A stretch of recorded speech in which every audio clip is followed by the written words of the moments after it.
Hello guys, good morning, good afternoon, good evening from whichever part of the world and time you are watching me from. My name is Paul Taye Ugwefo and I will be your teacher in this platform. Like we said in our previous video, we'll be dealing on cloud computing with the focus on Microsoft 365. So today we are going to explore what cloud computing is in entirety.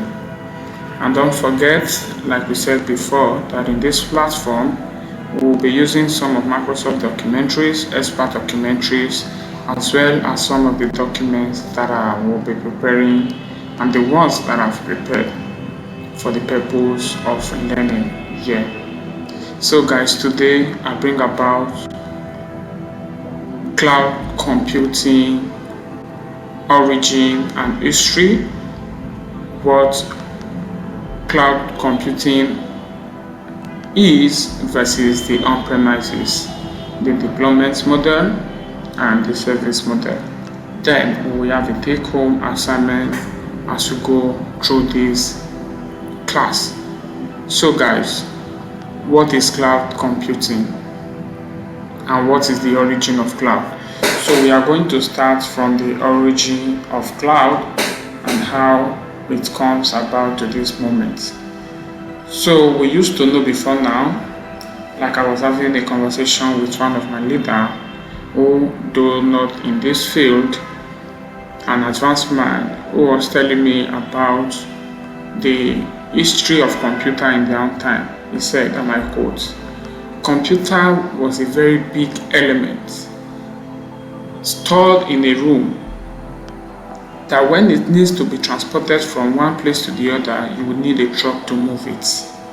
It was so people were happy using it until it becomes inconveniencing to some group of persons who now decides to come together and create what we call personal computer, which we all know today to be PC.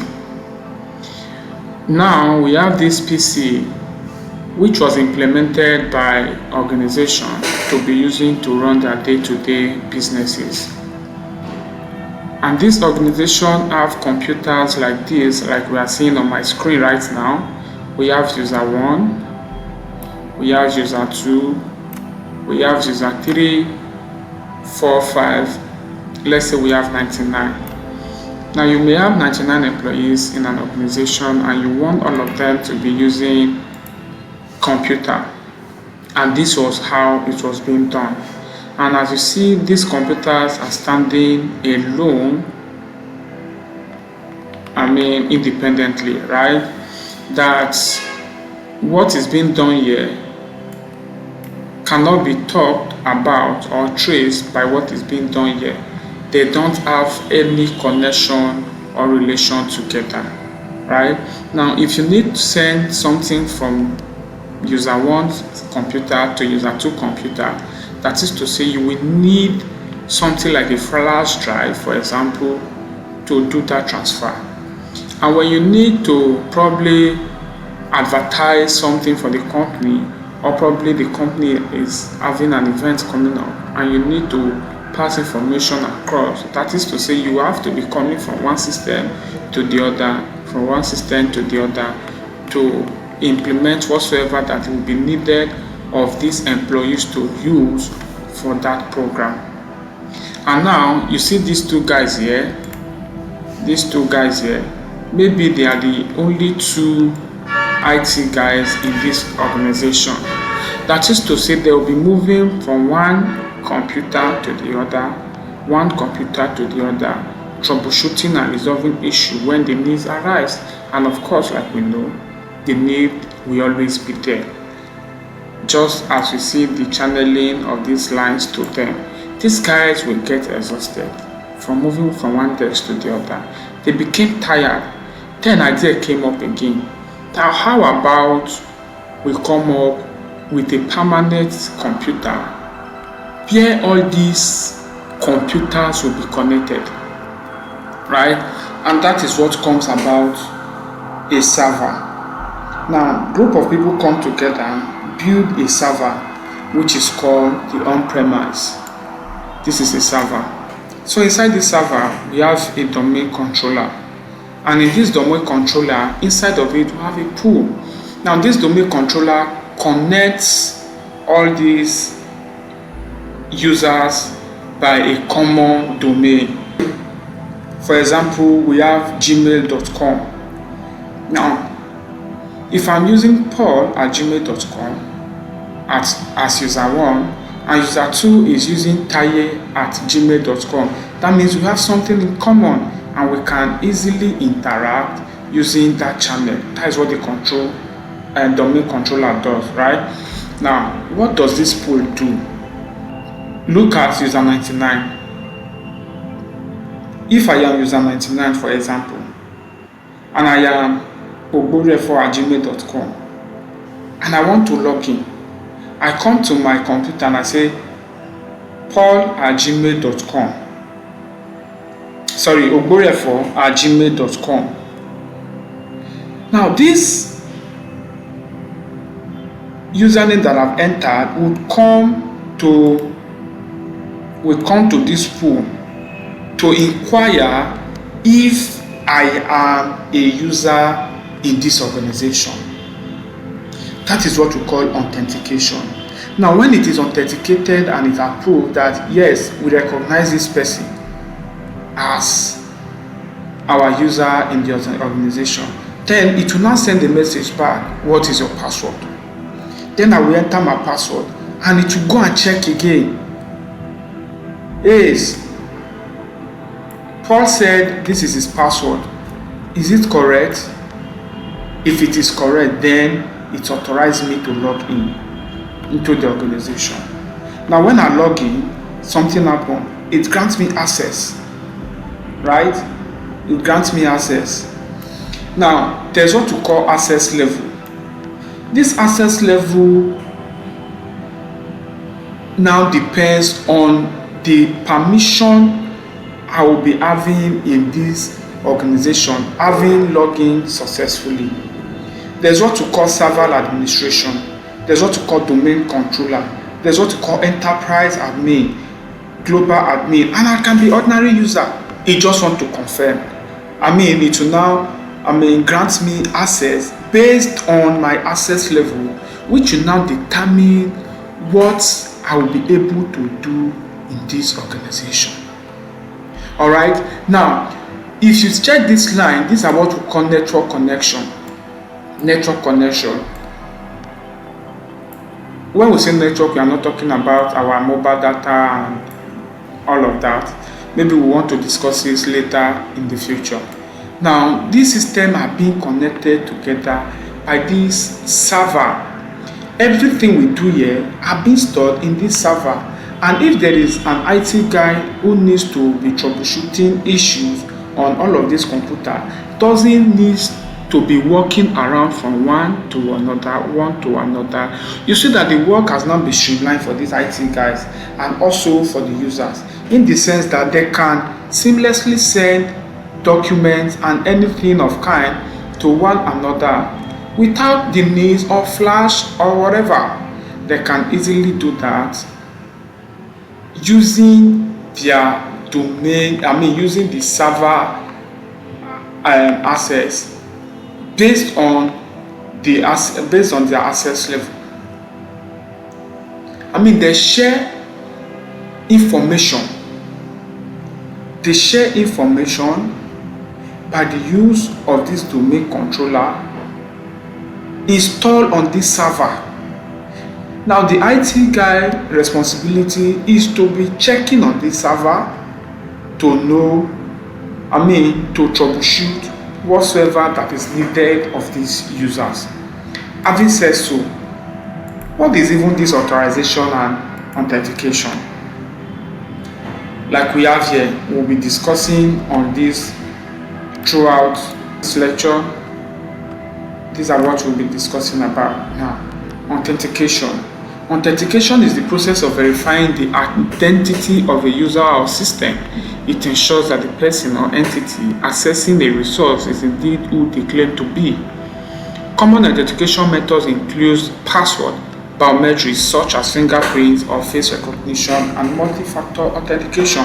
which we refer to as MFA. Like we discussed, why the user will go to the server to the pool to inquire if this username is correct, if the password matches, and the rest of them. Now, authorization involves granting permission to authenticated users or system. Now they have been authenticated, right, and they have logged in successfully.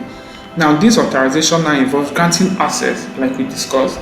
It determines what actions and resources a user is allowed to access. For instance, after successful authentication, a user might be authorized to read files but not modify them, while some other may be authorized to read as well modify them. And do not forget that I told us that this server is an on-premise environment which the organization sets to use. Now, what is an on-premise environment? On-premise infrastructure. Yes, I target on-premise infrastructure because obviously it's an infrastructure. Refers to a physical hardware and software that organizations own and manage within their own premises, such as data centers or office. Maybe in your spare time you may want to check what data center is, but we'll be getting there in no time.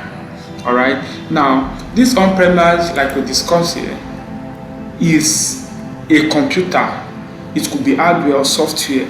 The software there as what is being installed on this computer that the organization is managing itself, such as the domain, right? It can be hardware, which is the server, the computer standing where all this thing is installed. Then we may want to talk about cloud. What brings about cloud, which is our main focus of this teaching? These are client computers, right? This is a server, and these client computers are connected to these servers. Persons think and say, what if this our server goes down? What happens to the information on these our clients' computers that are being stored in this server? That means the company is going down. Then they come together and reason, what do we then do? They come with the idea of building a data center, which of course is an infrastructure as well. The data center is an on-premise environment that manages other company resources via internet, where cloud comes in. Now, this data center, the result that, okay, let's do something that will help us and help streamline our activities.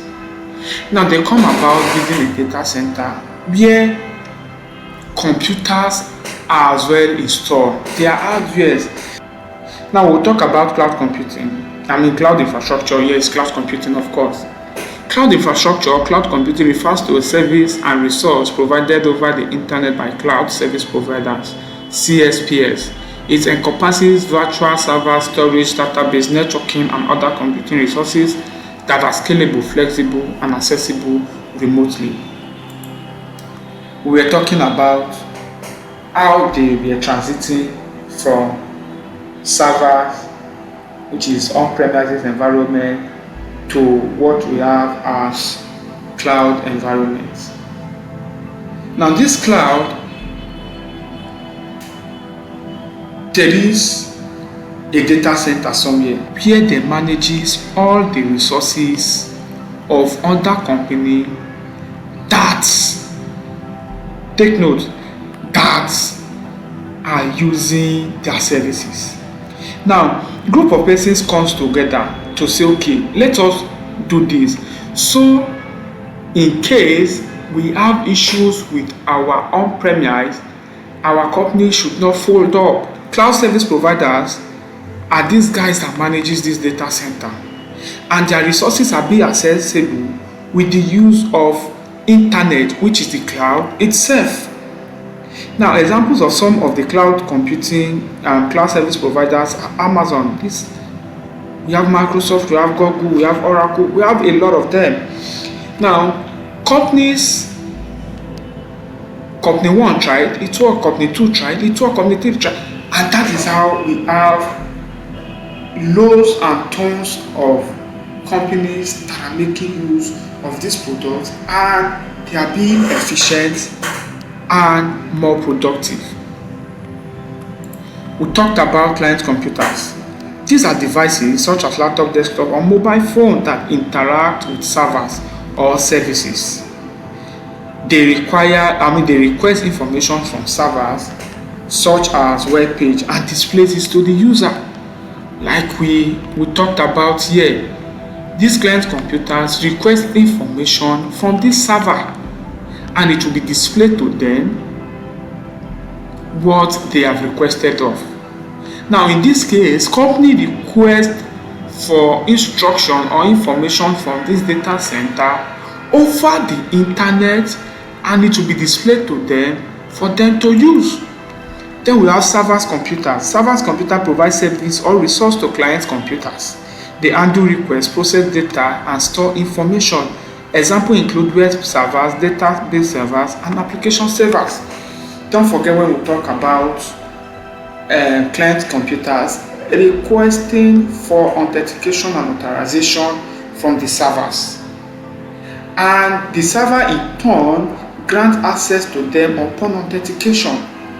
And this authorization now depends on the access level of the client's computers or user, which will now determine the resources they will have access to and actions they will be able to take at the point.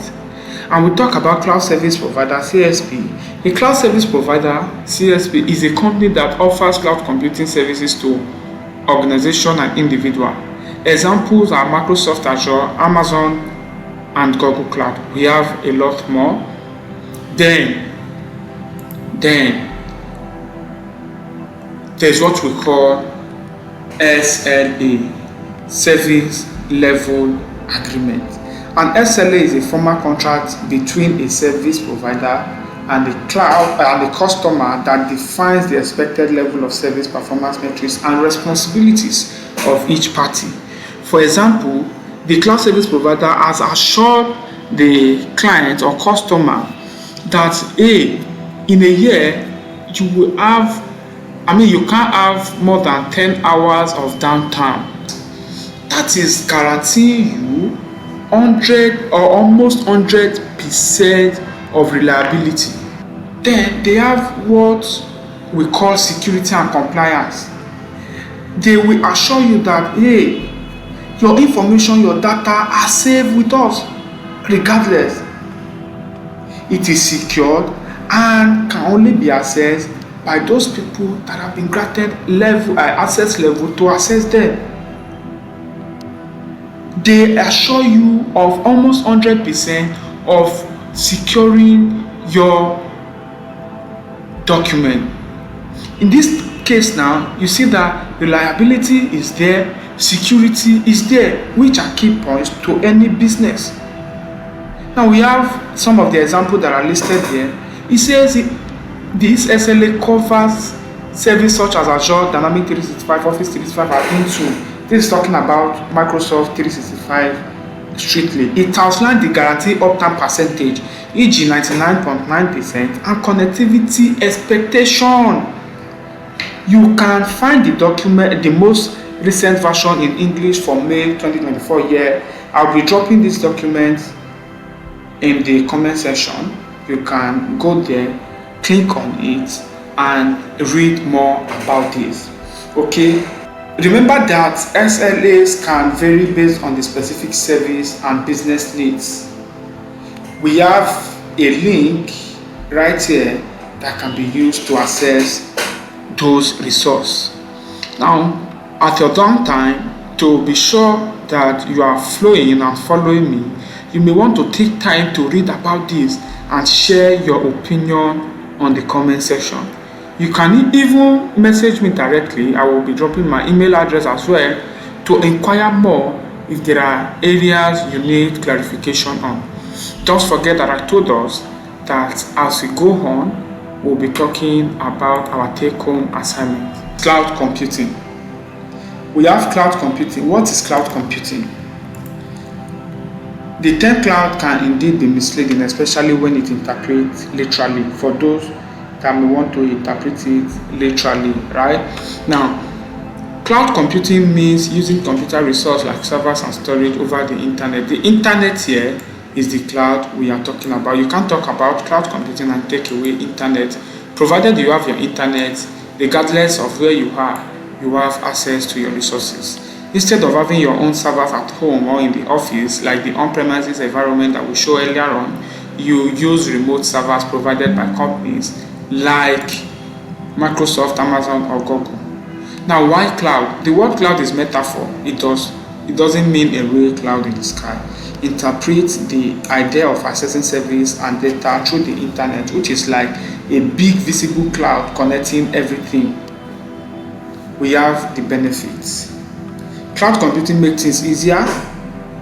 It helps scale up or down as needed. It's like renting computing power without owning the machine.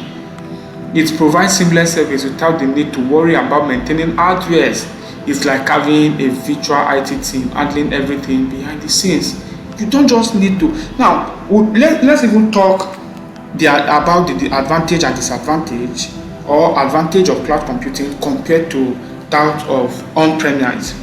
Now, in cloud computing, the scalability is much better.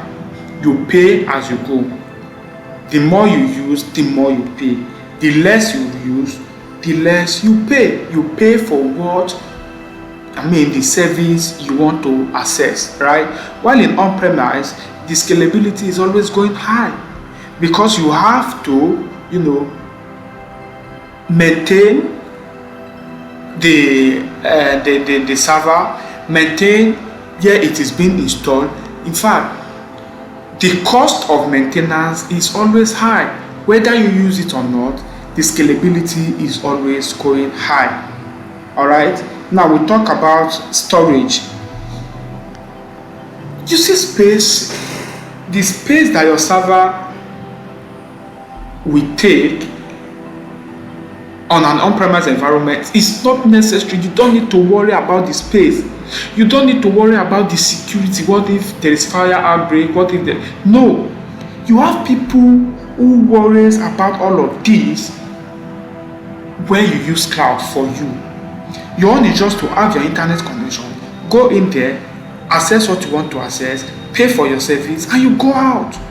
You have nothing to worry about the space you will store your thing, the security, the physical security or whatever that you need to install to be protecting your server. On data loss, when you lost your data over the on-premise infrastructure, you find it very difficult to recover them again. The tendency is very, very low. But when it comes to the cloud, the data recovery is 100%. Once you lost your data, you can just go back to, recover all of them. There might be disasters in your company. There's what you call disaster recovery. You don't need to worry much. Just access your internet and boom, all of these things are accessible to you at ease. Then you don't need to worry about cost of maintenance like I said before. Now, what is this deployment model? We are done with the history. We are done with what on-premise and cloud is. Now we are moving to deployment model and service model. Okay, in deployment model, we have three kinds of them, which is the public cloud, the private cloud, and the hybrid cloud. Think about the public cloud as a person or individual entering a public bus. You see that everybody is on the bus. Everybody, you pay for depending on the distance you travel is what you paid for. We pay differently based on the distance we've been able to travel to. All right. Now, when you talk about, what I'm saying in essence is, in public cloud, everybody has access to the cloud to use, and then you pay as you go depending on the service you requested or use over the cloud. And when you talk about private cloud, it's like you own your private car to go around the area. All right. So you don't need to worry about sharing your cloud. You use it privately based on your organization use. All right. And then we have what we call hybrid cloud. Hybrid cloud is more like using a taxi which you pay for to use on your own. It is accessible by everybody, and at the same time you pay to enjoy the conveniences of using it at a particular time. This is combination of both private and public cloud. Then we have what we call the service model. When you talk about the service model, you talked about IaaS, PaaS, PaaS, SaaS, SaaS, which is infrastructure as a service, platform as a service, and software as a service. All of these has what they do. An infrastructure as a service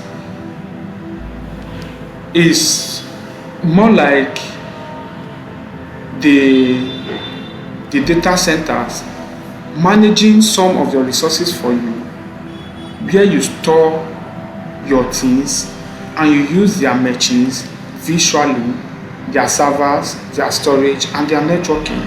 All you need to worry about here is the application, the data, the runtime, the middleware. While the PaaS, you only worry about the application and data. You have the platform as a service. Then the data center take care of every other things for you. While the software as a service, they have made everything available. When you don't want to be trying to maintain anything on your own, you leave everything for them to worry about. Everything, like everything. Unlike the on-premise environment where you yourself needs to worry about what? Everything. Alright, that is the differences between the IaaS and the PaaS, SaaS. For this, we'll be taking our take-home assignments. Okay, when I put this down there, you may want to just go through the documents. Like I said before, if you have any question, please don't hesitate to reach out and see how we can resolve it together. So, what are the three main types of cloud service model? We have the option A, B, C, D. Comment the correct answers that you feel, and don't forget that no answer is wrong. All of us are right. We will just need to expatiate more and make ourselves understand better. So guys, today we mark the end of our session here, and subsequent time we'll be doing more of practicals. This is just strictly theory to onboard you to this platform. Don't forget to like, comment, share, and follow. Then turn up the notification button so that you get notified first when we update this platform. Thank you very much, guys, and it's a bye for me till we see again next time.